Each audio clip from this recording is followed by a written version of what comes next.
Hi, this is John Byrne with Poets and Quants. Welcome to Fridays with Sandy. We're back in the new year with Sandy Kreisberg in Boston. Hi, Sandy. Yeah, hi, folks. How are you? Happy New Year. And let's get to our guest. John, introduce our guest.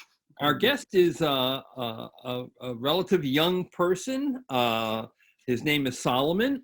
He works as a program manager for Facebook in California. He has a degree in computer science from the University of Michigan and a really nice 3.62 GPA as a 740 GMAT, and he's aiming for, you know, your typical high-end schools, Harvard, Stanford. The usual suspects, yeah, round up the usual suspects. Right.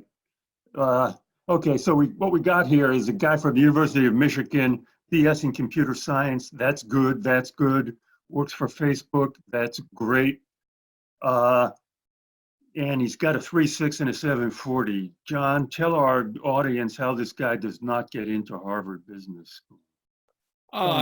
Several ways. He executes really poorly on the application or blows the interview, or doesn't do some of the spade work that I would do before even applying, like reach out to other people who have done the thing that he's done, gone from Facebook to Harvard or another prominent MBA program, and just talked it over with them. Yeah, that's helpful. If he doesn't do that, he's probably going to get in anyway. Solomon, how do you, just for my curiosity, how do you pronounce your last name? Demasi. What's I'm unfamiliar with that. So my dad is an immigrant from Ethiopia. Demasi is an Ethiopian name. Wow. That is, John, is that helpful? Yes. How? Well, I will say that the African nations, even though you were born in Minnesota, the African nations are, you know, an important part of the growth strategy of most of the top business schools. Ethiopia. How many people at Harvard Business School do you think come from Ethiopia? Maybe one. You're probably right. I could look it up. Yeah. Maybe now, of course, Solomon does not come from Ethiopia. Right. Solomon, whose job do you want in 10 years?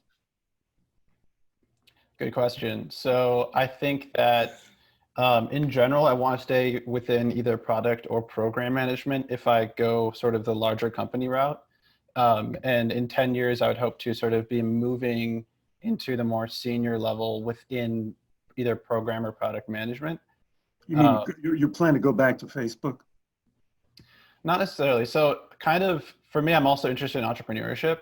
So I kind of see it as I would like to take some entrepreneurial risk, you know, within the next 10 years.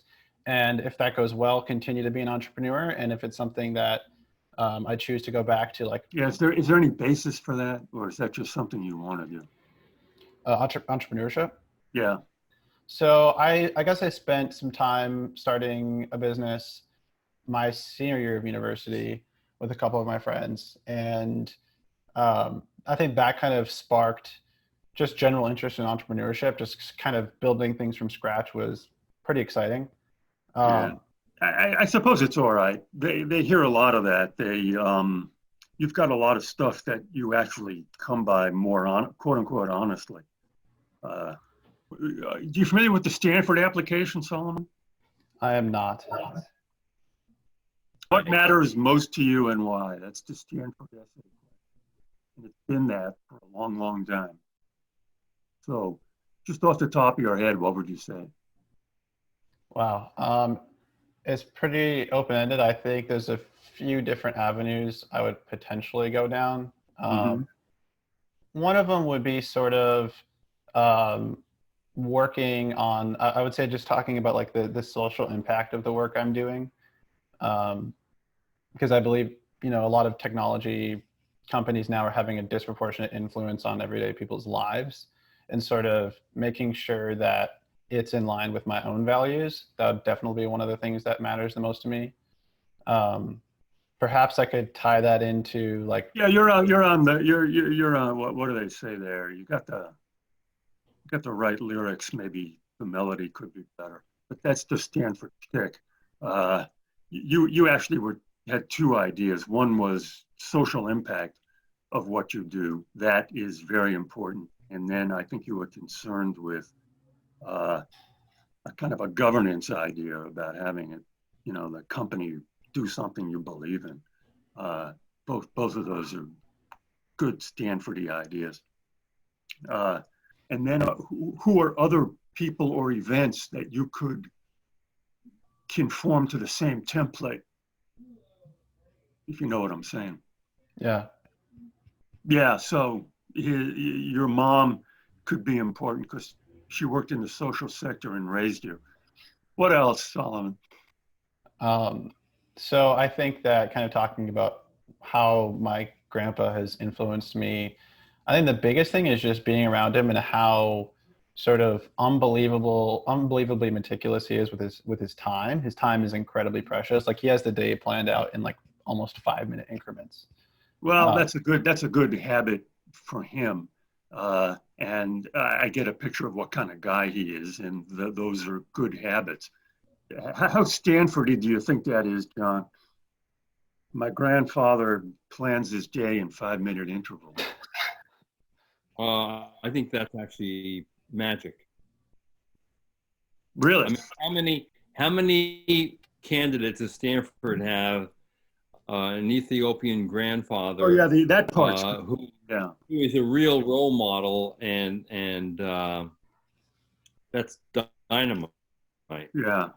Well, let me disagree with you. What would be more helpful for Stanford is if you're talking about someone who influenced you, what they want would be what you learned from the social impact, like my grandfather was involved in this, or my grandfather once defended someone who was unpopular. That's pretty Stanfordy. That you learn good work habits from your grandfather is also good, but it's not as impactful as having a kind of social impact. What's the Stanford motto, John? Change lives, change organizations, change The society. world. Yeah, no, that's right. Change lives, change organizations, change the world. So keep that in your mind when you're thinking about Stanford. They, I don't know if Stanford believes it, but the admissions department does. I don't know what happens to that once you get there. So that's the way to apply to Stanford. The way to apply to Harvard is pretty similar. I mean, Harvard goes for that, but for Harvard, you could just say, my goal is to be. This is important. My goal is to be a impactful leader, an impactful technology leader. You would agree with that, right, Solomon? Yeah, from other episodes I've watched, it seemed like Harvard has a lot of emphasis on the leadership portion. Well, nominally, yeah. I mean, that's a good place to start. Harvard has a good deal of emphasis on what you've actually done, not so much what you say you want to do. So the way to make hay at Harvard is to say, my goal is to be an impactful technology leader. And then you could say, I admire people like X and Y. So who could you admire? Good question. I would say could be people we know and people we don't know. Yeah. Do you want me to list them off right now? If just whatever comes to mind. This is just all on the internet. Yeah. Nothing else. I would say Michael Siegel, one of the founders of Twitch, is probably up there. Yeah, why? I'm just going to drill you on this, but for educational purposes. So I think what I like about him, well, he's also, he does a lot of the Y Combinator videos, sort of tutorials on how he's successfully built companies. And I think part of why I admire him is that he's fairly like down to earth. I would consider him and like Reid Hoffman to kind of be similar. I get similar information from both of them in a sense that it's not just, Have you worked with this guy? Do you know this guy? Have you worked with him? Oh no, I've never worked with him. Then saying that he's down to earth is not going to cut it. What you have to say is what I admire about him is he's innovative. He's a technical educator, and he's had a tremendous impact in 3 things that I'm aware of: 1, 2, and 3. You get it? Yeah. Now that you know the formula, who's number two? Um, This is the teach and learn model here. yeah, now I gotta apply it. Find someone who Someone famous, yeah, made it someone in we tech both. and uses money for social good.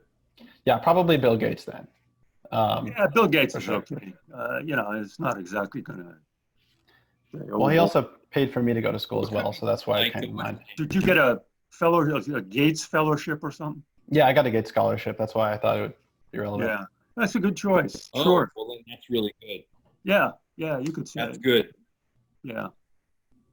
Anyway, after this, after we hang up, you'll think everything else. You'll think of 1,000 people. So Sandy, here's one last question for you. Yeah. Solomon is 23. He's on the young side. Is there anything he can do between now and the time that he actually applies to increase his chances of admission?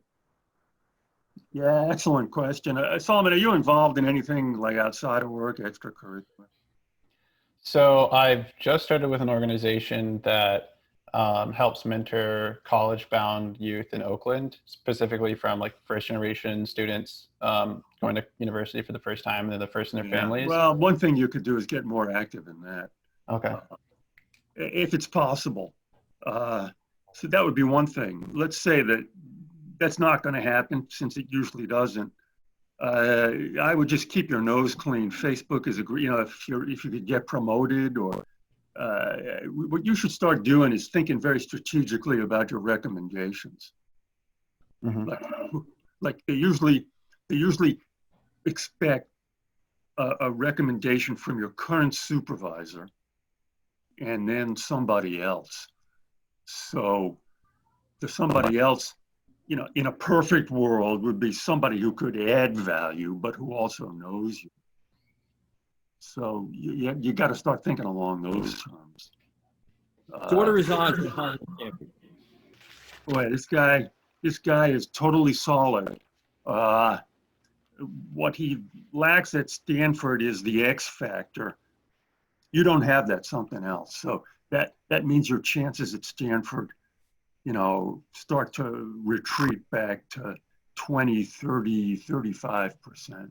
It's just real hard to get into. There are a lot of guys like you.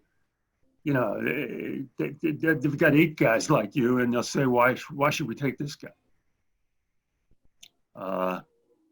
At Harvard, everything's easier because the door is wider, and they just got more seats. So I think at Harvard, your chances are like.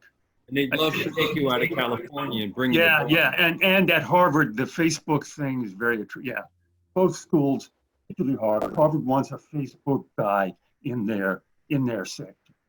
That is correct. So, boy, your chances of getting interviewed at Harvard with serviceable execution are like 40, 50%, and then just don't blow the interview. Yeah. That's my thinking. And at other schools, you're a powerful candidate. Yeah. Okay, great. Wow. Well, thanks for sharing your story with us. We appreciate it. Yeah. This is John Byrne with Poets and Quants.